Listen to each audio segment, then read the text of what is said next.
بالله من الشيطان الرجيم. بسم الله الرحمن الرحيم. السلام عليكم ورحمة الله وبركاته. إن الحمد لله نحمده ونستعينه ونستغفره ونعوذ بالله من شرور أنفسنا ومن سيئات أعمالنا. من يهده الله فلا مضل له ومن يضلل فلا هادي له. أشهد أن لا إله إلا الله وحده لا شريك له وأشهد أن محمدا عبده ورسوله. يا أيها الذين آمنوا اتقوا الله حق تقاته ولا تموتن إلا وأنتم مسلمون.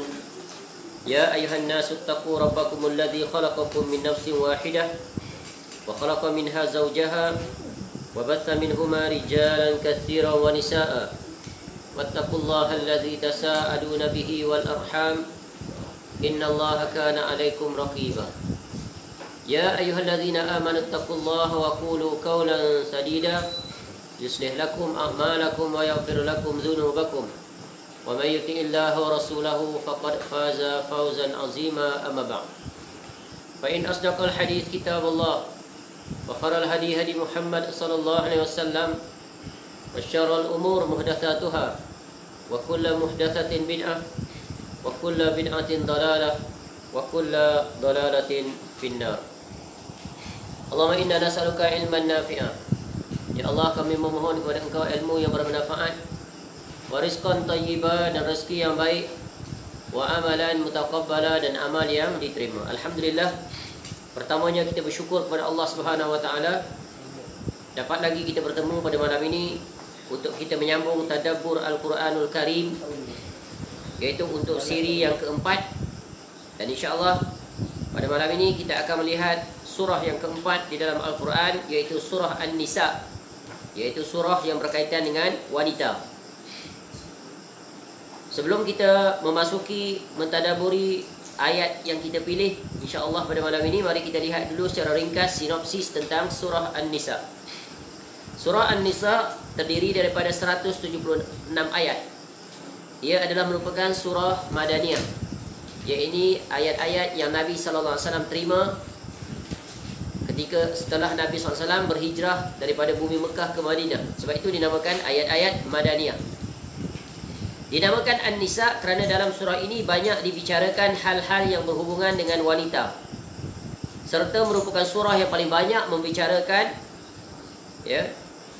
yang berkaitan dengan hal ehwal wanita dibanding dengan surah-surah yang lain.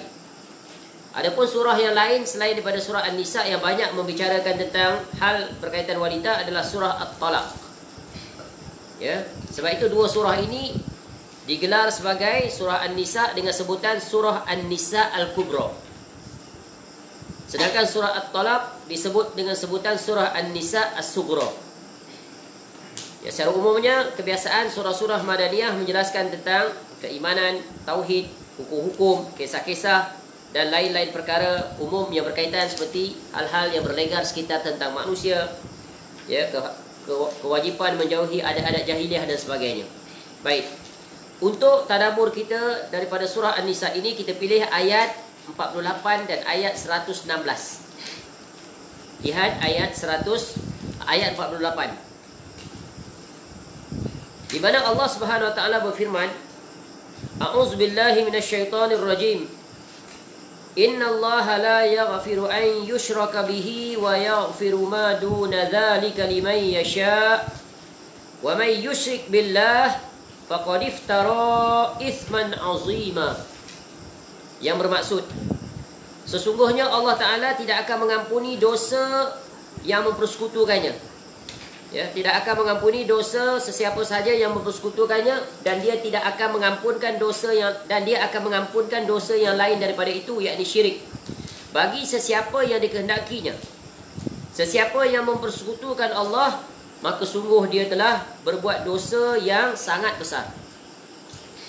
Kemudian ayat 116 pula Allah Subhanahu wa taala berfirman, Innallaha la yaghfiru an yushraka bihi wa yaghfiru ma duna dzalika liman yasha wa may yusyrik billah faqad dhalla dhalalan ba'ida.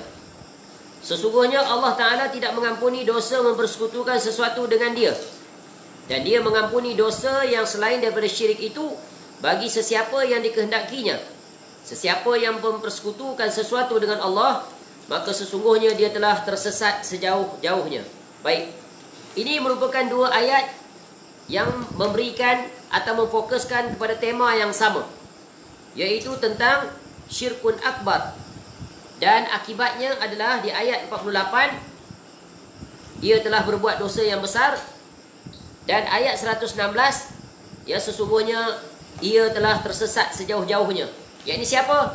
Pelaku kesyirikan. Syirik apa di sini? Syirkun akbar. Baik, mari kita lihat dua ayat ini daripada surah An-Nisa, iaitu ayat 48 dan ayat 116. Memberikan beberapa perkara yang sangat penting, pokok-pokok utama. Sekurang-kurangnya ada 4 perkara daripada kedua-dua ayat ini secara ringkas. Yang pertama, peringatan tentang bahayanya kesyirikan. Yang kedua, dosa syirik tidak akan sesekali diampuni oleh Allah Subhanahu Wa Taala kecuali dia bertaubat kepada Allah. Yang ketiga, dosa selain daripada kesyirikan Allah Ta'ala akan ampuni.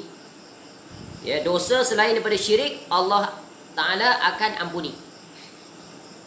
Yang keempat, pelaku kesyirikan yang telah terjatuh kepada perbuatan dosa yang paling besar, ya, dan telah tersesat sejauh-jauhnya. Yang ini orang-orang yang melakukan syirkun akbar, maka dia telah terjatuh kepada dua perkara, iaitu perbuatan dosa yang paling besar dan kesesatan yang paling sesat sejauh-jauhnya, dhalalan ba'ida. Ya. Jadi ini 4 perkara utama, intipati daripada dua ayat yang nadanya sama. Nadanya sama, iaitu tentang larangan seseorang melakukan kesyirikan. Dan kesyirikan merupakan perkara yang wajib diketahui dan dijauhi oleh seorang Muslim. Ya. Sekarang kita masuk kepada penjelasan. Ya, tetapi sebelum kita masuk kepada penjelasan, ada beberapa perkara penting yang perlu kita ketahui, ya, tentang kesyirikan. Sehingga salah seorang sahabat Nabi SAW, iaitu Huzaifah bin Yaman radhiyallahu an, pernah bertanya kepada Nabi SAW. Kana an-nas yas'aluna Rasulullah sallallahu alaihi wasallam anil khair wa kuntu as'aluhu anil syarr makhafata an yudrikani.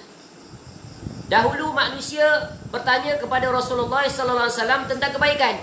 Sebab sering para sahabat bila datang bertemu dengan Nabi SAW, mereka tidak melepaskan kesempatan keemasan itu. Langsung bertanya kepada Nabi SAW, kebiasaannya perkara-perkara kebaikan. Kerana apa? Para sahabat sangat gemar dan bersegera di dalam melakukan kebaikan.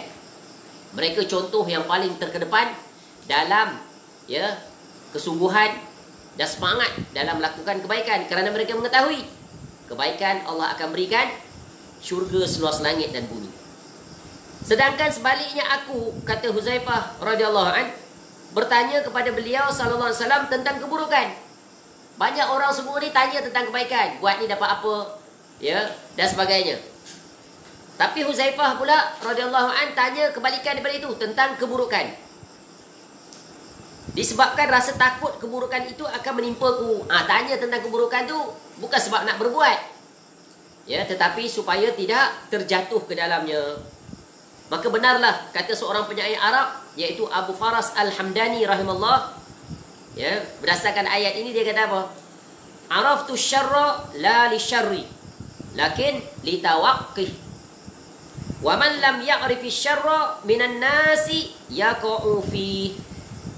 Aku mengetahui keburukan bukan untuk berbuat keburukan, akan tetapi agar aku dapat menghindarinya. Kerana sesiapa yang tidak mengetahui keburukan, dapat saja ia terjerumus ke dalamnya. Benar sekali, sahih kenyataan ini. Sebab yang menyampaikannya adalah sumbernya daripada As-Sadiqul Masduq, iaitu Nabi SAW. Jadi, di dalam pelajaran akidah, di dalam pelajaran tauhid, seseorang itu tak cukup berpada dengan mempelajari tentang ketauhidan, mentauhidkan Allah. Pada masa yang sama, dia wajib mengetahui dan mempelajari tentang pembatalnya, lawannya, iaitu kesyirikan. Sebab barang siapa yang tidak mempelajari kedua-duanya, maka khawatir dia akan terjerumus ke jurang kebinasaan. Khawatir amalan-amalan yang dia buat, dia rasa sudah benar, sudah diterima, tiba-tiba tanpa disedari atau dia sedari, dia telah melakukan pembatalnya, iaitu kesyirikan. Baik, itu sebagai mukadimah. Sekarang kita masuk kepada penjelasan berkaitan dua ayat ini. Ada 5 perkara sekurang-kurangnya yang akan kita sampaikan, ya, supaya dapat kita beri perhatian, kerana ini satu tajuk yang sangat penting, ya, sebab berkaitan dengan tauhid dan syirik. Baik, yang pertama kita akan jelaskan apakah dia makna syirik. Yang kedua, bahaya atau bencana syirik. Yang ketiga, pembahagian syirik dan perinciannya. Yang keempat, perbezaan di antara syirik akbar, ya, dan syirik asghar atau syirik kecil. Yang kelima, jika ada kesempatan masa, ya, punca berlakunya syirik dalam masyarakat Islam. Ya, sebab syirik dia bukan hanya berlaku pada zaman ketika mana Nabi sallallahu alaihi wasallam mendakwahkan kaum kafir musyrikin. Ya, bila seorang itu dah jadi seorang muslim pun, dia sangat terdedah kebarangkalian untuk dia terlibat, ya, akan menjadi besar jika dia tidak memiliki ilmu. Sebagaimana kata Huzaifah radhiyallahu an tadi, iaitu dia bertanya tentang keburukan, ya, agar dia tidak terjatuh kepadanya. Dan keburukan yang paling besar, dosa yang paling besar, maksiat yang paling besar, kezaliman yang paling besar, kegelapan yang paling gelap adalah syirkun akbar. Ya, by ranking dia duduk di nombor 1 selama-lamanya. Ya, dia merupakan, ya, satu kezaliman, satu dosa, satu maksiat yang besar, sehingga Allah Ta'ala tak reda dia dipersekutukan, sehingga sesiapa saja yang melakukannya, maka Allah Ta'ala tak akan ampuni selama-lamanya, dan dia kekal nanti di dalam neraka selama-lamanya, wal'iyazubillah. Baik, sekarang kita lihat yang pertama, apa makna syirik, ya. Secara mudahnya adalah, syirik adalah menyamakan makhluk dengan Khalik, yakni Allah Ta'ala, pada perkara-perkara yang menjadi kekhususan bagi Allah Ta'ala. Dia samakan, dia letakkan setaraf makhluk itu dengan Allah dari sudut, ya, kekhususan hanya pada Allah. Lalu dia samakan juga kepada makhluk. Apa contoh? Iaitu syirik seperti menjadikan sekutu atau tandingan bagi Allah Ta'ala dalam 2 hal yang utama, iaitu hal rububiyah dan uluhiyah Allah Ta'ala. Apa makna ar-rububiyah? Iaitu seseorang wajib mentauhidkan Allah dalam segala perbuatan Allah Ta'ala. Seperti apa? Allah dia adalah Al-Khaliq, yang menciptakan alam, dunia dan semuanya ini, makhluk ini siapa? Allah Ta'ala. Ya. Kemudian Allah Ta'ala dia adalah Al-Malik. Dia ciptakan seluruh ini, dia adalah pemilik. Ya, makhluk tidak memilikinya, Allah Ta'ala semata-mata yang memiliki. Ya, dia bukan hanya memiliki, dia adalah Al-Mudabbir. Dia yang mengurus seluruh aturan alam ini. Matahari terbit terbenam, bulan terbit terbenam, ya, membesar dan mengecil, hujan turun, penyakit diangkat, ya, dan sebagainya. Itu adalah segala af'al Allah Subhanahu Wa Taala, dinamakan dia mentauhidkan Allah dari sudut rububiyah. Jadi barang siapa yang meyakini adanya pencipta, pemberi rezeki atau pengatur alam semesta ini selain daripada Allah Ta'ala, maka dia telah melakukan syirik akbar, menyebabkan pelakunya, ya, keluar daripada agama Islam. Sebagaimana Allah Ta'ala sebut di dalam Al-Quran, dalam surah Sabah ayat 22. Ud'ul ladzina za'amtum min dunillah la yamlikuna mithqala dzarratin fis samawati wala fil ard wa ma lahum fihi ma min syirkin wa ma lahu minhum min zahir. Katakanlah, hai Muhammad, serulah mereka yang kalian anggap sebagai Tuhan selain Allah. Mereka tidak memiliki kekuasaan sebesar zarah pun. Ya, mereka tidak memiliki kekuasaan seberat zarah pun di langit dan di bumi. Dan mereka sama sekali tidak mempunyai peranan serta dalam peranan, ya, dalam penciptaan langit dan bumi. Dan tidak ada di antara mereka yang menjadi pembantu baginya. Jadi alam semesta ini Allah Ta'ala sahaja yang menciptakan. Kalau ada orang lain mengatakan bahawa ada Tuhan selain Allah Ta'ala yang menciptakan itu, maka dia adalah telah melakukan syirik akbar. Adapun contoh kesyirikan dalam al-uluhiyah Allah Ta'ala, Iaitu seseorang wajib mentauhidkan Allah dari sudut al-uluhiyah. Apa makna al-uluhiyah?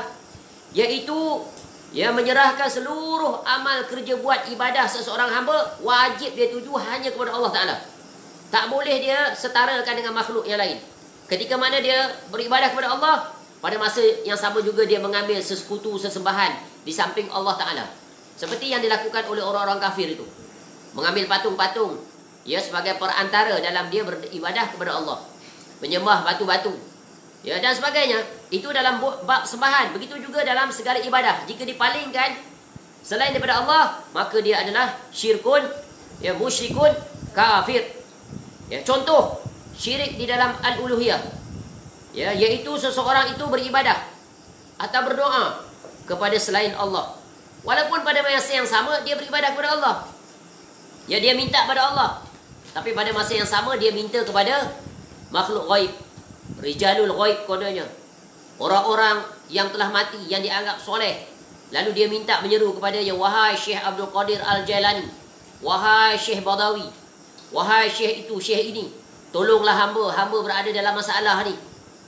Angkatlah segera COVID-19 ini daripada kami.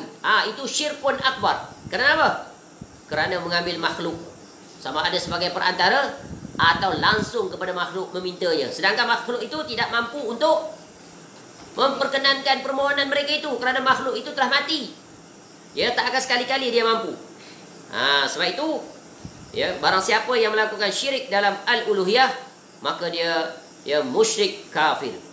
Jadi hendaklah kita ketahui bahawa syirik yang banyak terjadi di kalangan manusia dari dulu sampai sekarang adalah syirik dalam hal al-uluhiyah, iaitu dalam hal ibadah.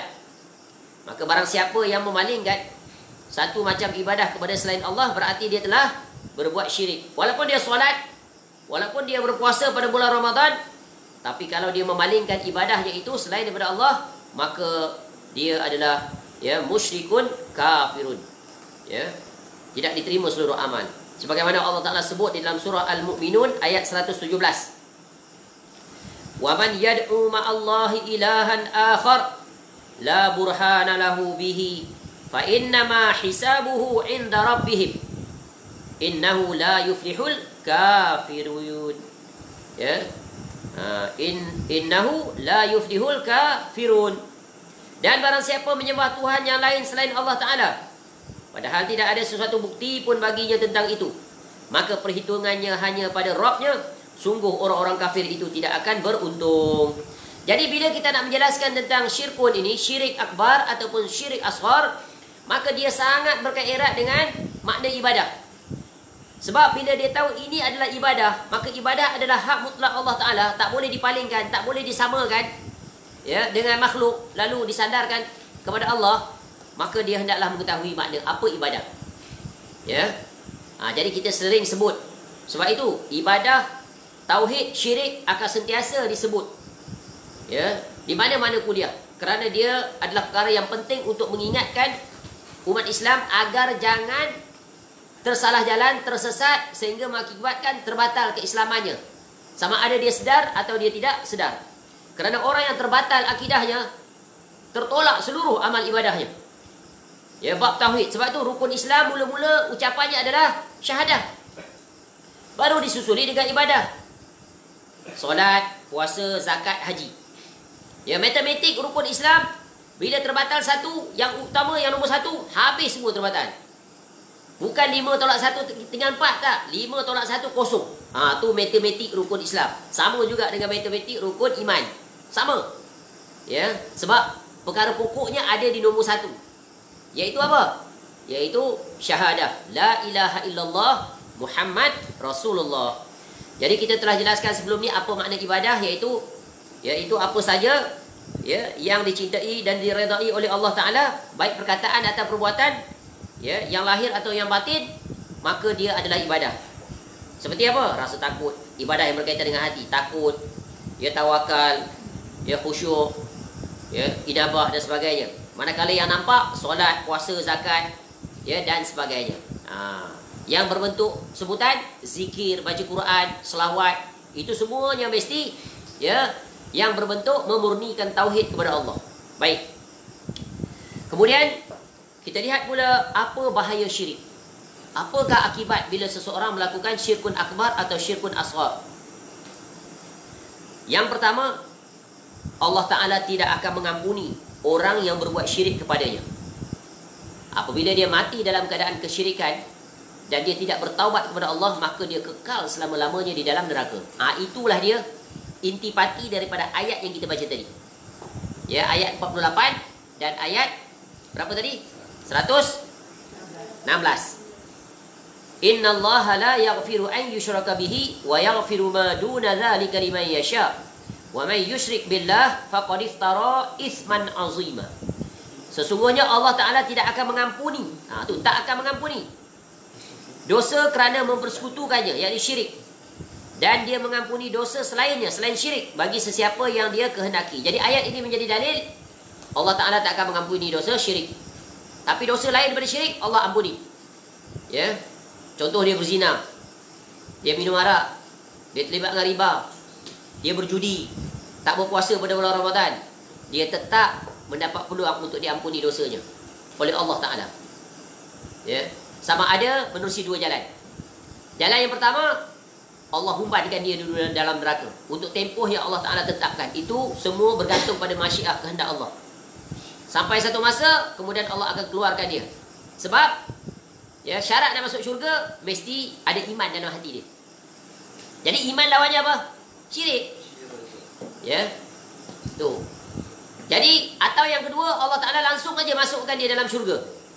Ya, sebab Allah Ta'ala dia memiliki kuasa mutlak.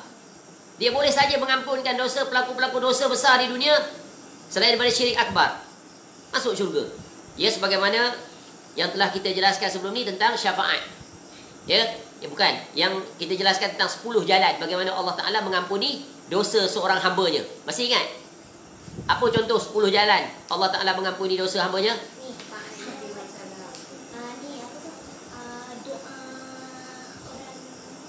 Doa orang yang hidup untuk orang yang mati atau yang hidup. Betul kan? Atau yang mula-mula kita letak istighfar, taubat, al-hasanat, azab kubur, amal-amal soleh yang orang lakukan untuk dihadiahkan pada dia, seperti buat haji untuk dia, bayar hutang untuk dia. Kemudian apa lagi? Syafaat Nabi SAW, syafaat Al-Quran, syafaat puasa. Apa lagi jalan dia mendapatkan ampunan? Macam mana? Iaitu nanti akan ada kisos di titian sirat selepas itu. Ya, hak-hak sesama Muslim. Dan kemuncaknya apa? Iaitu Allah Ta'ala dia maha mengampuni. Dia berhak dan memilih sesiapa sahaja yang dia inginkan untuk diampuni. Ni semua dapat. Kecuali apa tadi? Satu je, ini dia. Iaitu syirkun akbar. Allah Ta'ala tak akan ampuni. Jadi takut tak ni? Bahaya tak? Maka hendaklah setiap orang yang beramal khawatir, takut. Sebab tu dalam melakukan ibadah ada 3 komponen utama. Iaitu mesti ada perasaan al-khawf. Takut, ya Allah. Ya, takut tak sedar kita buat syirik. Ni takut. Ya. Dan kita harap Allah ampunkan dosa kita jika kita pernah melakukan kesyirikan. Ya. Kemudian yang kedua, bencananya atau bahaya syirik, Allah Ta'ala mengharapkan syurga bagi orang yang melakukan kesyirikan.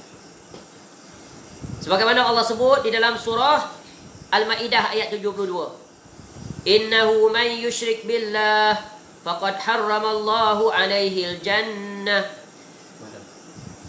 wa ma'wahu an-nar wa ma liz-zalimin min ansar. Sesungguhnya barang siapa mempersekutukan sesuatu dengan Allah, maka sungguh Allah mengharamkan syurga baginya dan tempatnya adalah neraka, dan tidak ada seorang penolong pun bagi orang yang zalim itu. Lihat, ini peringatan daripada Allah. Hukum yang dikenakan pada orang yang melakukan syirik kepada Allah. Haram baginya syurga. Maknanya apa? Haram, kekal selama-lamanya di dalam neraka. Wal-iyazubillah.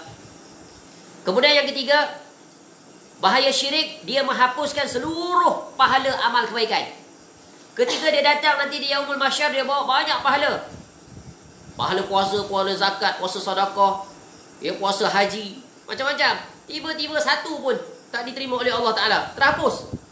Sebagaimana Allah sebut dalam surah Al-An'am ayat 88. Walau asyraku lahabita anhum ma kanu ya'malun. Jika mereka mempersekutukan Allah, pasti lenyaplah amalan yang mereka bawa, yang telah mereka kerjakan.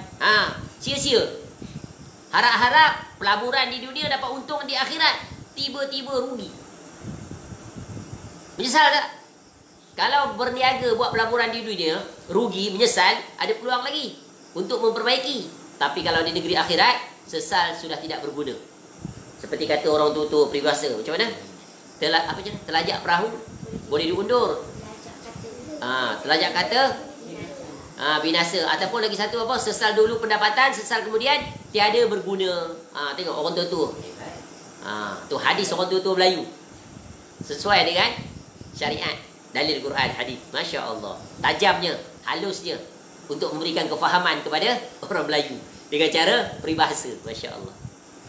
Kemudian bahaya yang keempat, orang melakukan syirik. Syirik adalah dosa besar yang paling besar. Dah sebut tadi, paling besar, dosa paling kejahatan paling besar, kezaliman paling besar, dosa paling besar, maksiat paling besar. Nombor 1 lah ranking dia. Ya. Allah Ta'ala sebut dalam Quran, dalam surah Luqman ayat 13. Ya bunayya la tusyrik billah, inna syirka la zulmun azim. Tadi Imam kan baca surah ni, Luqman. Macam mana Imam? Betul? Wahai anakku, tengok Luqman nasihat pada anak dia. Janganlah engkau mempersekutukan Allah. Sesungguhnya mempersekutukan Allah adalah benar-benar kezaliman yang besar. Sebab itu penting, wajib bagi ketua keluarga, seorang ayah, untuk mendidik anak-anaknya di atas tauhid yang benar. Alhamdulillah sebelum ini kita telah mempelajari tentang silsilah akidah sahihah. Telah selesai mempelajari 4 kitab. Ya, kitab apa yang kita belajar tentang akidah?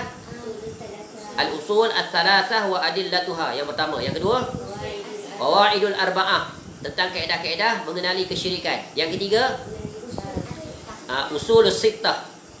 Yang keempat, nawaqidul Islam, pembatal-pembatal keislaman. Selesai sudah marhalah yang pertama. InsyaAllah nanti kita akan pelajari pada kuliah subuh, ya, silsilah akidah sahihah, marhalah yang kedua. InsyaAllah, mudah-mudahan dengan itu akan mengukuhkan dan menguatkan kita agar tetap istiqamah di atas akidah yang sahih, yang diambil daripada Al-Quran dan As-Sunnah. Itulah akidah yang benar yang diambil daripada penulisan para ulama salaf. Para ulama salaf sungguh sangat kaya dengan warisan kitab-kitab yang dia tinggalkan, yang mereka tinggalkan pada kita. Maka hendaklah kita, ya, menggunakan khazanah ilmu itu yang sangat bernilai. Di antara kitab-kitabnya yang kita akan pelajari insya-Allah seperti kitab, yaitu di antaranya akidah, ya, Syarhus Sunnah oleh Al-Imam Al-Muzanni rahimahullah. Ya, kita akan belajar kitab, ya, seperti kitab yang dikarang oleh Al-Imam Al-Humaidi rahimahullah, anak murid, guru kepada Imam Bukhari rahimahullah. Ya. Dan kemuncaknya kita akan belajar kitab Akidah At-Tahawiyah. Ya. Dan banyak lagi kitab-kitab seperti kitab Manzumah Haiyah oleh Ibnu Abi Daud, ya, anak kepada Imam Abu Daud rahimahullah. Semuanya kitab-kitab ini terpelihara dengan sanad-sanadnya daripada kita sampai kepada pengarang. Itulah, ya, kaedah yang diajar oleh para salafus soleh kita, iaitu ilmunya adalah autentik, dipertanggungjawabkan, ya, tersambung sanadnya sampai sekarang. Dan itulah di antara kaedah pembelajaran, ya, yang menjadi sunnah bagi para salaf, dan hendaklah kita mengekalkan kaedah belajar demikian insya-Allah. Baik, kembali. Kemudian orang yang melakukan syirik akbar, di antara bencananya adalah musibah yang akan dia perolehi, mereka adalah orang yang paling hina di atas dunia. Apatah lagi nanti di negeri akhirat, paling hina, dihumbankan ke dalam neraka. Nampak dari sudut fizikal, oi hebat hidupnya, berjawatan tinggi, kaya, alim, nampak, tapi telah melakukan pembatal. Jadi syirkun akbar, nanti dia dikategorikan sebagai makhluk yang paling hina. Sebagaimana Allah Subhanahu wa taala sebut dalam surah Al-Bayyinah ayat 6. Innal ladzina kafaru min ahlil kitab wal musyrikin fi nari jahannam khalidina fiha ulaika hum syarrul bariyah. Sesungguhnya orang-orang kafir dari ahlul kitab, yakni Yahudi dan Nasrani, dan orang-orang musyrik, yakni pelaku-pelaku kesyirikan, akan masuk neraka Jahannam dan mereka kekal di dalamnya. Mereka adalah seburuk-buruk makhluk. Tengok Allah berikan mereka stamping, iaitu seburuk-buruk makhluk. The worst creature. Paling buruk. Sebab apa? Sebab betapa beraninya mereka melakukan kesyirikan kepada Allah dengan meletakkan tandingan-tandingan dalam beribadah. Sama taraf dengan Allah. Padahal Allah Ta'ala adalah Rabb. Yang disetarakan itu adalah makhluk. Ya, tak akan bertemu selama-lamanya makhluk dan pencipta. Disetarakan. Takkan. Ya, kerana makhluk berada di bawah perintah dan arahan Allah Ta'ala. Wajib tunduk sebenar-benarnya ikhlas dalam beribadah kepada Allah. Baik. Yang seterusnya, bahayanya kesyirikan adalah dia adalah punca kebinasaan seseorang. Ya, sebagaimana dalam hadis Nabi sallallahu alaihi wasallam mengingatkan umatnya, ijtanibus sab'al mubiqat. Jauhilah 7 perkara yang membinasakan. Apa yang membinasakan ni? Qalu ya Rasulullah wa ma hunna. Lalu para sahabat tanya, wahai Rasulullah, apakah 7 perkara yang membinasakan itu? Lalu jawab Nabi SAW, qal asyirku billah. Itu nombor 1. Yang kedua wasihru. Yang kedua sihir dan seterusnya. Jadi ranking nombor 1-nya adalah daripada sekian banyak dosa-dosa besar yang membinasakan seseorang, nombor 1 adalah syirik kepada Allah Ta'ala. Ya, dan banyak lagi lah, cukup sekadar itu. Ya, kerana banyak sekali bahaya dan bencana kesyirikan. Baik, selesai sudah beberapa faedah yang menjelaskan tentang betapa bencananya, bahayanya orang-orang yang melakukan kesyirikan. Walaupun dia solat, dia berzakat, dia berpuasa, dia solat malam bagai-bagai, tetapi apabila dia terjerumus ke dalam kesyirikan, maka terbatal seluruh amalnya. Dia menjadi orang yang paling hina. Dia orang yang binasa.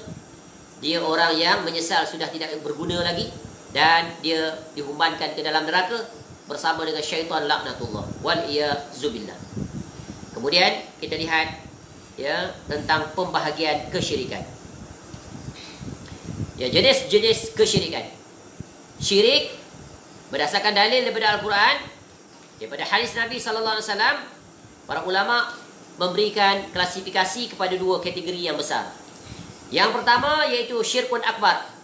Syirkun akbar inilah yang menyebabkan pelakunya mendapat ancaman tadi. Iaitu syirik yang dapat mengeluarkan pelakunya daripada agama Islam dan menjadikannya kekal di dalam neraka selama-lamanya jika dia mati dalam keadaan melakukan kesyirikan dan belum bertaubat daripadanya. Jadi hendaklah seseorang itu memiliki rasa takut terhadap bahaya melakukan syirik akbar. Apa contoh syirik akbar ini? Contoh secara mudah.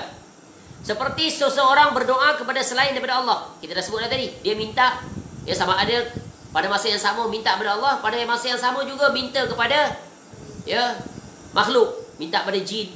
Wahai jin, aku ada masalah ni, tolong bantu aku. Tu. Atau minta kepada orang, sebagaimana kita sebut semalam, minta kepada seseorang yang dia tidak mampu untuk melakukannya. Minta jodoh. Manusia boleh tak memenuhinya? Minta murah rezeki, minta dipanjangkan usia, minta disembuhkan, tak boleh. Maka bila seseorang itu memalingkannya daripada Allah kepada makhluk tadi, sama ada yang hidup atau yang mati, maka dia telah melakukan syirkun akbar. Sebab tapi kalau minta kepada manusia sesuatu yang dia mampu untuk melakukannya, maka adalah dibolehkan. Tapi itu pun ada syarat. Masih ingat syarat dia semalam? Ada berapa? 4. Yang pertama, dia hidup. Yang kita nak minta tu orang hidup. Yang kedua, bukan sihat, dia mampu. Kalau sama ada dia sendiri yang mampu buat ataupun dia minta orang lain bantu. Yang ketiga, dia hadir. Sama ada hadir depan kita ataupun dia berada di kejauhan tapi kita boleh hubungi dia. Hello, Assalamualaikum. Rumaisa, saya nak minta tolong sikit. Boleh WhatsApp kat saya tak kerja sekolah yang cikgu bagi? Dia boleh tak? Dia dengar kan? Tu dia boleh buat. Yang keempat, tidak melanggar syariat. Jadi kita minta bantuan pada dia tu, orang hidup tu, sesuatu yang tak langgar syariat. Boleh tak? Telefon, Rumaisa. Ya. Boleh tak kau bagi jawapan kat aku periksa? Boleh tak? Bukan yang tu. Yang tu boleh. Contoh Romaisa. Macam nak buat Romaisa bagi contoh apa Romaisa? Takkan tolong beli rokok. Itu biasa orang lelaki. Contohlah katakan tadi Abu, tolong beli rokok kat aku 3 kotak. Boleh tak? Dia mampu, dia hadir, dia hidup. Tapi perkara itu perkara yang melanggar syariat, maka tak boleh, diharamkan. Faham? Itu yang manusia mampu lakukan, boleh dengan syarat tadi. Ya. Tapi kalau pergi ke kuburan orang mati, yang telah mati duduk di kubur, boleh tak? Pergi kuburan orang yang wali-wali lah. Dia orang soleh, hidup di dunia, alim, tok guru, kita pergi kat dia kat kubur tu. Tok guru, ni cucu datang. Cucu ada masalah sekarang ni. Masalah apa? Dah tak kerja 3 bulan dah. Duit dah tak ada lagi dah. Makanan rumah pun tak ada. Tolong boleh tak? Tolong minta pada Allah agar diturunkan rezeki kat saya. Itu satu. Yang kedua, tok guru, tolonglah bantu saya masalah ni. Itu semuanya adalah syirkun akbar. Ya. Tu. Kadang ada perkara ini dilakukan oleh orang. Ya, maka jangan jadikan contoh orang itu sebagai dalil. Dalil kita siapa? Nabi SAW. Contoh lagi syirkun akbar apa? Seperti memakai azimat. Ya, memakai azimat. Ataupun pergi bertemu dengan bomoh-bomoh. Ya, pergi doktor, pakar, duit habis ribu-ribu dah. Tak sembuh sakit. Akhirnya ada kawan kenalan beritahu, kau pergi ke satu tempat ni, di negeri sekian-sekian. Ada seorang bomoh tu hebat. Ya, dia tengok kita, dia scan aja, dia pegang aja, ambil telur sebiji, kena kat badan kita, terus hidup. Dia pun pergi. Pergi memang sembuh dia. Maka dia telah melakukan syirkun akbar. Ya, maka dia jadi musyrik. Ya. Kalau dia mati, maka dia mati dalam keadaan melakukan syirik akbar. Kenapa Nabi SAW larang? Contoh dalam hadis riwayat Imam Muslim. Ya, tentang orang-orang yang pergi kepada dukun, tukar ramal, tok bomoh. Ya, dukun, tok bomoh ni dia sinonim dengan apa? Iaitu mendapat bantuan daripada jin. Sebelum dia nak dapat bantuan daripada jin, dia mesti buat ritual tertentu. Bahkan ada di antara ritual yang dia buat tu hingga menyebabkan dia sendiri tu kufur. Memang dia kufur. Sebab apa? Contoh, sebab dia akan ada perjanjian dengan syaitan atau jin. Di antaranya buat aktiviti-aktiviti, ritual-ritual yang melanggar syariat. Contoh, contoh pijak Al-Quran. Beristinja dengan helaian-helaian Al-Quran. Ni kalau tengok dalam pembelajaran ilmu sihir, akan adalah kita temui perkara-perkara tersebut. Sebab dia telah melakukan kekufuran yang sekufur-kufurnya. Cuba lihat, Nabi SAW mengingatkan kepada orang yang berurusan dengan dukun, jin, dukun, tok bomoh dan sebagainya. Nabi SAW menyebut, man ata arrafan fasa'alahu an syai'in fasaddaqahu lam tuqbal lahu salatun arba'ina yauman. Barang siapa yang mendatangi tukang ramal, dukun dan sebagainya, lalu menanyakan kepadanya tentang sesuatu perkara dan dia mempercayainya, maka solatnya tidak terima selama 40 hari. Kan pergi jumpa bomoh pun kata, engkau ni terkena sihir sebenarnya. Tak jauh, orang sebelah rumah je. Nanti kau balik, kau korek bawah tangga, pasti ada benda yang dia letak rumah tangga, di bawah tangga kau. Balik-balik memang ada. Memang ada. Ya. Tu. Jadi betul lah dia. Masya Allah, dia pun percaya. Bila dia percaya, maka tengok ni, apa akibat tak diterima solatnya selama 40 hari. Kemudian dalam hadis lain disebut, man ata arrafan au kahinan fasaddaqahu bima yaqulu faqad kafara bima unzila ala Muhammad sallallahu alaihi wasallam. Barang siapa yang mendatangi tukang ramal atau dukun, tok bomoh, lalu mempercayai apa yang diucapkannya, maka sungguh dia telah kafir, ingkar dengan wahyu dan diturunkan kepada Nabi Muhammad sallallahu alaihi wasallam. Mana nampak ni? Ya. Jumpa tok bomoh, kemudian percaya.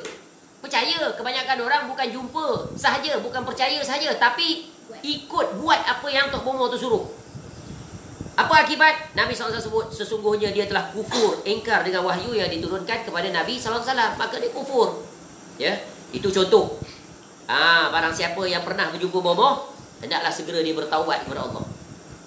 Kalau tidak, nanti dia mati, walaupun dia membawa banyak amal, tapi dulu dia pernah melakukan kesyirikan akbar. Sebab syarat syirik akbar, bertaubat. Dia tak akan gugur dengan amalan-amalan. Contoh, pada bulan Ramadan kan, bulan pengampunan. buat 3 amal yang kita sebut sebelum ni. Puasa, berdiri malam sama imam, dan menghidupkan malam Al-Qadar. Ya, Nabi SAW sebut apa? Man shoma Ramadan imanan wa ihtisaban ghufira lahu ma taqaddama min zambi. Ya, barang siapa yang beriman, ya, man shoma Ramadan, berpuasa dengan penuh keimanan dan mengharapkan pahala, Allah ampunkan dosa-dosa. Ampun dosa-dosa ni maksudnya apa? Dosa-dosa kecil. Sebab dosa-dosa besar khusus, iaitu ya dosa yang berkaitan dengan syirkun akbar, wajib dia bertaubat. Dan dia wajib memenuhi syarat taubat. Sebagaimana yang telah kita sebut, ada 4 syarat sekurang-kurangnya. Betul kan? Apa syarat taubat yang pertama? Wajib nombor 1 apa? Menyesali. Menyesali. Ya Allah, kenapalah dulu aku terlibat pergi jumpa bomo. Padahal rupanya bomo tu menyebabkan tercabut dah iman aku. Sejak di situ. Daripada hari itu sampai sekarang. Selama mana tak bertaubat. Yang kedua, hendaklah dia sekali-kali tidak mengulangi perbuatan yang tersebut. Yang ketiga, hendaklah dia memperbaiki, menetapkan, mengukuhkan tauhid kepada Allah. Tak sekali-kali akan dicerobohi lagi oleh syirkun akbar.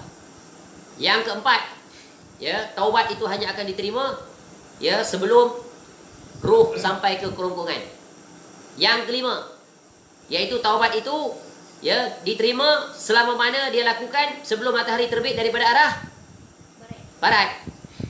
Hari kiamat tu. Itu yang berkaitan dengan hak Allah, itu mesti ada. Ya.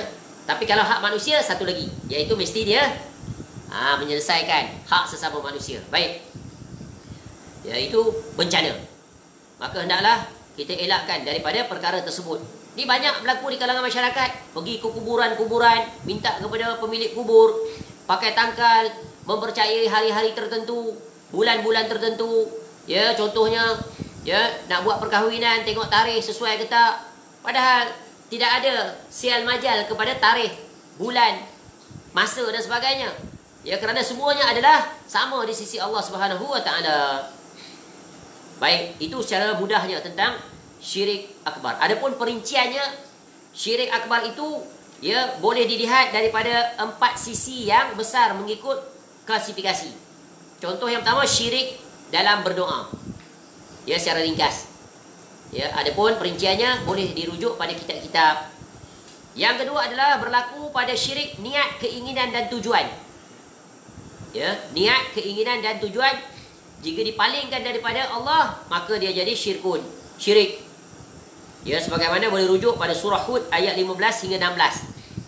Ya, adapun tadi syirik dalam bentuk doa boleh dirujuk kepada iaitu surah Al-Mu'minun ayat 117. Ya, dan surah Ghafir ayat 60. Baik, yang ketiga, syirkun akbar datang dari sisi syirik ketaatan, iaitu memberikan ketaatan kepada selain daripada Allah. Contoh kisahnya adalah tentang Adi bin Hatim radhiyallahu an. Ya, di mana Nabi SAW ketika dia datang, Nabi SAW membacakan ayat, ittakhazu ahbarahum wa ruhbanahum arbaban min dunillah wal masih ibn maryam wa ma umiru illa liya'budu ilahan wahida la ilaha illahu subhanahu amma yusyriku.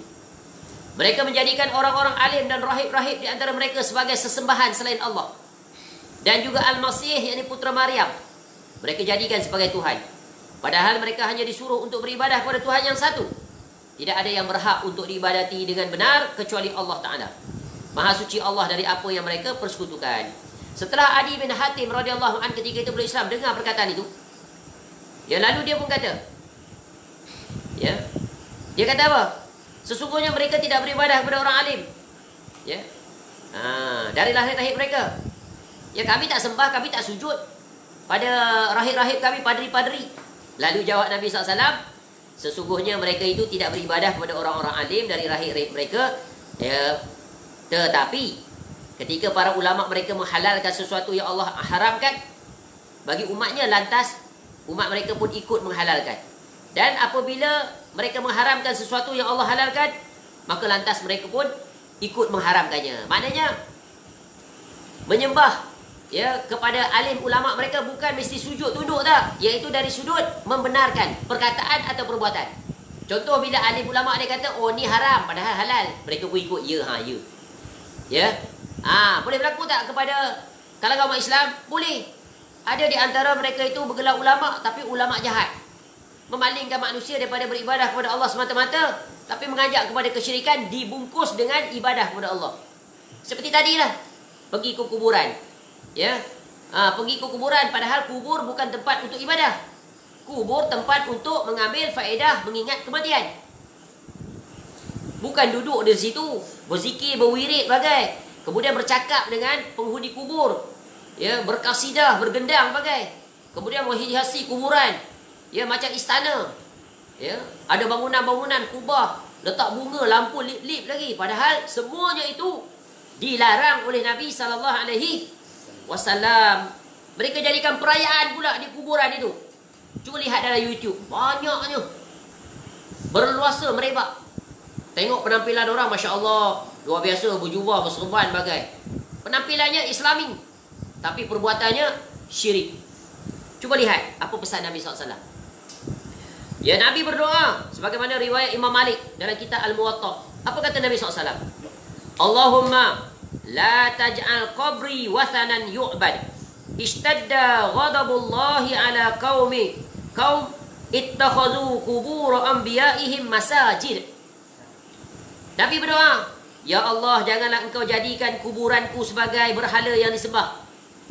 Allah sangat murka kepada orang-orang yang menjadikan kuburan nabi-nabi mereka sebagai tempat ibadah. Ya, tengok berlaku tak? Tapi Allah Ta'ala pelihara kubur Nabi SAW kerana dilindungi. Begitu juga kuburan para sahabat Nabi SAW dijaga di kuburan Baqi'. Bandingkan dengan kuburan-kuburan lain, Masya Allah, berbondong-bondong orang sanggup, ya, pergi beribu kilometer untuk pergi melakukan ibadah di kuburan, jadikan perayaan. Ada perayaan kuburan syekh itu, ada perayaan kuburan syekh itu dan sebagainya. Hatta kalau kuburan Nabi SAW pun tak boleh dibuat sebagai tempat perayaan, tempat beribadah, apatah lagi kuburan orang selain daripada Nabi SAW. Tapi itulah dia, apabila syaitan telah menyesatkan umat manusia, mereka tertipu. Akhirnya syubhat itu, ya, diterima oleh orang ramai sebagai salah satu daripada syiar agama. Kalau ada orang yang menegur, membacakan hadis-hadis Nabi SAW, mereka mendatangkan takwilan-takwilan, ya, yang menyebabkan orang menjadi ragu-ragu. Akhirnya orang menganggap itu adalah kebenaran, padahal dia adalah kebatilan.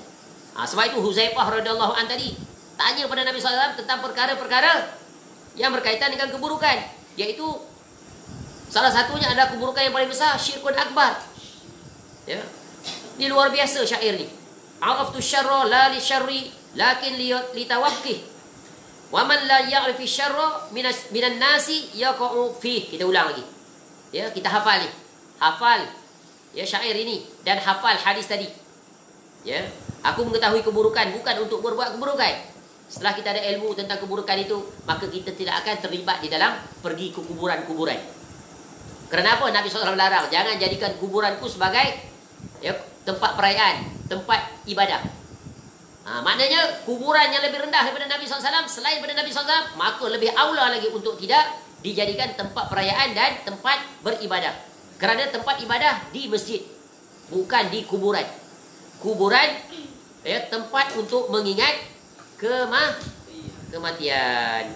Sebab tu dalam hadis yang lain Nabi SAW sebut, ya, la tattakhizu qabri 'idan wala buyutakum qubura fa inna taslimakum la yablughuni aina ma kuntum. Janganlah kamu jadikan kuburanku sebagai tempat perayaan, dan janganlah kamu jadikan rumah-rumah kamu sebagai kuburan. Tetapi ucapkanlah doa salam kepadaku, kerana sesungguhnya doa salammu sampai kepadaku dimanapun kamu berada. Cuba lihat hadis ini, sungguh halus, dan di situ terkandung mafhum mukhalafah, ya, pemahaman sebaliknya. Apa dia? Jangan kamu jadikan rumah kamu sebagai kuburan. Apa maknanya? Maknanya rumah jangan jadi kuburan. Sebab apa? Rumah yang tak dibacakan Al-Quran di dalamnya, maka itulah maksud kuburan. Maknanya dikubur bukan tempat kita baca Quran. Baca Quran itu di rumah. Ya, dikubur tempat kita buat apa? Tempat kita, iaitu menziarahinya untuk mengingati kematian dan mendoakan bagi orang yang berada di kuburan itu saja. Selesai, balik. Ya. Kemudian syirik yang keempat boleh berlaku syirkun akbar dari jurusan syirik al-mahabbah, iaitu dia mencintai tandingan-tandingan. Ya, tidak menyintai Allah secara mutlak. Baik, panjang penjelasan, itulah secara ringkas. Kemudian seterusnya penutup, syirkun asghar. Syirik asghar, syirik kecil tidaklah membuat pelakunya keluar daripada agama Islam, tetapi dia mengurangi tauhid dan dapat pula juga membawa kepada syirkun akbar. Jadi syirik kecil dia besar juga, sebab dia adalah sarana yang boleh membawa kepada syirik akbar. Ingat ni, dia bukan perkara kecil, bukan perkara sepele ni, dia perkara besar. Sebab tu ingat kaedah ni tentang syirik akbar dan syirik asghar. Syirik akbar bertentangan dengan tauhid secara keseluruhan. Secara total dia bertentangan. Manakala syirik asghar dia bertentangan dengan kesempurnaan yang wajib ada pada tauhid. Tauhid itu wajib kita mewujudkan kesempurnaan 100%, bertauhidkan Allah dengan sebenar-benar, mukhlishina lahuddin. Tidak boleh ada walaupun sebesar zarah perkara-perkara yang mencacatkan tauhid yang benar tadi. Siapa, amalan mana yang mencacatkan, itulah dia syirik asghar. Ya, maka syirik asghar juga wajib kita menjauhinya. Ya, baik. Jadi syirik kecil, ya, dia terbahagi kepada syirik dalam bentuk zahir perkataan atau perbuatan. Contoh syirik kecil ini dari sudut jurusan syirik nyata, iaitu syirik kecil dalam bentuk perkataan dan perbuatan. Seperti apa? Contoh, seorang bersumpah selain dengan nama Allah. Dia ucap, ya, sebagaimana hadis Nabi sallallahu alaihi wasallam, man khalafa bi ghairillahi faqad kafara au asyrak. Barang siapa bersumpah dengan selain nama Allah, maka dia telah berbuat kufur atau syirik. Bersumpah selain Allah, sumpah dengan Allah ni, wallahi wa tallahi. Itu, tapi dia kata apa? Aku bersumpah demi rumah ini. Tu, ya, haram hukum dia, berdosa. Ya. Tapi dia masuk dalam syirkun asghar. Ya. Contoh lain dalam syirik kecil dalam bentuk perkataan, contoh dia kata masya Allahu wa syi'ta, atas kehendak Allah dan kehendakmu. Dia samakan Allah dan itu dan saja, kata penghubung ataf. Ya, atas kehendak Allah dan kehendakmu. Lalu Nabi SAW lalu tegur, kata apa? Ucapkan masya Allahu thumma syi'ta, atas kehendak Allah, kemudian barulah kehendakmu. Tengok, teliti tak? Sebab tu belajar tauhid ni dia sangat teliti, halus, supaya tak tersilap langkah. Kerana penyesalannya, kerugiannya sangat fatal sekali kepada pelakunya. Sebab tu ada orang yang teliti, masyaikh yang teliti. Ketika dia pergi masjid, dia pergi rumah seorang, dia tengok, kita biasa orang Melayu ni, orang Melayu Islam, dia letak frame Allah, frame Muhammad. Betul kan? Setara je, sama level, satu baris. Lalu Syekh tu kata turunkan, ya, frame Muhammad, kerana dia adalah, ya, abduhu wa rasuluh. Ya, frame Allah dia adalah roh. Maka bawah jangan sama dia, sebab Nabi SAW adalah hamba, pesuruhnya Allah Ta'ala, maka tak boleh sama. Tengok, teliti tak? Teliti. Betapa telitinya orang yang menjaga tauhid, agar jangan, ya, tercacat tauhidnya yang benar. Kemudian yang kedua, syirik khafi yang tersembunyi, seperti riak, ya, sum'ah, ujub. Riak, buat tu kerana orang. Kalau solat sunat kat masjid bukan main lama lagi, kalau berdoa bukan main panjang. Tapi bila di rumah berdoa pun tidak, solat sunat pun tidak, baca Quran pun tidak. Itu contoh tanda-tanda riak. Baik, selesai. Kesimpulan, penjelasan yang agak cepat, ya, ringkas, tapi kerja kita adalah rujuklah di buku-buku, kitab-kitab yang membahaskan tentang, ya, tauhid dan syirik secara terperinci. Baik, ya, bahagian yang terakhir, iaitu apakah perbezaan yang jelas di antara syirkun akbar dan syirkun asghar, supaya kita faham, supaya kita dapat selamat dan keluar daripada kedua-duanya. Okey, apa beza syirik akbar dan syirik asghar? Syirik besar dan syirik kecil. Yang pertama, syirik besar mengeluarkan pelakunya daripada Islam, kafir dia, ya, kekal kafir. Syirik kecil tidak mengeluarkan daripada agama.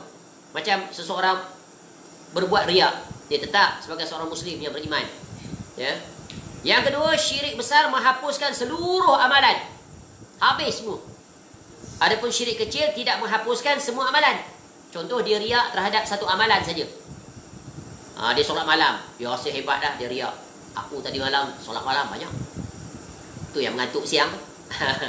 Dalam hati dia tu riak nak tunjuk ke orang. Terbatal amalan tu saja yang dia riakkan tu. Ya. Yang ketiga, syirik besar menghalalkan darah dan harta. Ya, sebab dia telah keluar daripada agama. Maka jatuh hukum atas dia iaitu dia telah terbatal keislamannya. Boleh ditegakkan hukum hudud. Ya. Adapun syirik kecil tidak menghalalkan darah dan harta sebab dia kekal masih sebagai seorang Muslim. Dan yang terakhir, yang keempat, pelaku syirik besar kekal di dalam neraka selama-lamanya. Manakala pelaku syirik kecil tidak kekal di dalam neraka. Ya, tapi kedua-duanya tetap dosa besar. Dosa besar yang pertama, syirkun akbar. Ranking nombor 2, syirkun asghar. Jadi kalau ditanya dosa apa yang paling besar? Nombor 1, syirik akbar. Nombor 2, syirik asghar. Nombor 3 adalah bid'ah. Nombor 4 baru dosa-dosa besar selain daripada ketiga atas. Ya, dosa-dosa besar tak puasa, tak keluar zakat, macam-macam. Ya, yang seterusnya. Jadi apabila kita memahami tentang maksud daripada ayat yang kita baca tadi, iaitu ayat yang ayat 48 daripada surah An-Nisa dan ayat 116 daripada surah An-Nisa, yang fokusnya, intipatinya adalah menjelaskan tentang Allah Ta'ala sangat murka kepada pelaku syirik akbar, begitu juga syirik asghar, dan Allah tak akan ampuni dosa mereka kecuali mereka bertaubat. Ya, kalau tidak, maka mereka telah tersesat sejauh-jauhnya dan mereka melakukan dosa yang paling besar serta apa yang telah kita sebutkan tadi. Mudah-mudahan dengan memahami apa yang telah disampaikan, kita sentiasa berhati-hati, teliti, takut dan berjaga diri kita agar jangan terjatuh ke dalam syirik, sama ada syirkun akbar dan syirkun asghar. Maka tak lain dan tak bukan caranya adalah kita talabul ilm, menuntut ilmu. Wajib. Ya, kerana khawatir nanti berdiri hadapan Allah, maka terkena firman Allah, walau asyraku lahabita anhum ma kanu ya'lamun. Ma kanu ya'malun. Jika mereka mempersekutukan Allah, pasti lenyaplah seluruh amal yang telah mereka kerjakan. Dan penutupnya ingat ayat ini. Ya, wa qadimna ila amilu min amalin faja'alnahu haba'an mansura. Nanti kalian hadapi seluruh amal-amal yang mereka bawa tu, yang mereka buat di dunia, kami jadikan seluruh amal itu menjadi debu-debu yang berterbangan, tidak ada nilai, menyesal sudah tidak berguna. Semoga Allah Ta'ala menjaga kita agar tetap istiqamah di atas tauhid yang benar dan dijauhkan sejauh-jauhnya daripada kita, iaitu syirkun akbar, syirkun asghar dan segala sekutu-sekutunya. Semoga Allah memperkenankan dan merahmati serta memberkati majlis ilmu kita ini dan memberikan kita kesabaran. Ya, memang agak panjang kuliah ini 1 jam, tapi 1 jam berbanding dengan masa-masa atau jam-jam yang Allah berikan kita pada satu hari masih dibilang kecil sekali peratusannya. Maka beruntunglah orang-orang yang dapat bersabar pada bulan Ramadan, terkhusus di dalam berpenat berpayah di dalam menuntut ilmu, di siang harinya, di malam harinya. Kerana kita belajar pun sebulan sahaja. Selepas itu kita akan kembali disibukkan dengan urusan dunia. Semoga amal yang kita lakukan ini merupakan di antara tanda-tanda kebaikan, merupakan tanda-tanda Allah Ta'ala mencintai kita dengan memudahkan kita untuk melakukan amal-amal soleh. Segala kebaikan semuanya kembali kepada Allah. Wa ma bikum min ni'matin fa minallah. Kekurangan, kesilapan harap dibuat pembetulan. Wallahu a'lam. Subhanakallahumma wa bihamdika asyhadu an la ilaha illa anta astaghfiruka wa atubu ilaik. Wa sallallahu ala nabiyyina Muhammad wa ala alihi wa sahbihi wasallam. Wa akhiru da'wana alhamdulillahi rabbil alamin. Assalamualaikum warahmatullahi wabarakatuh.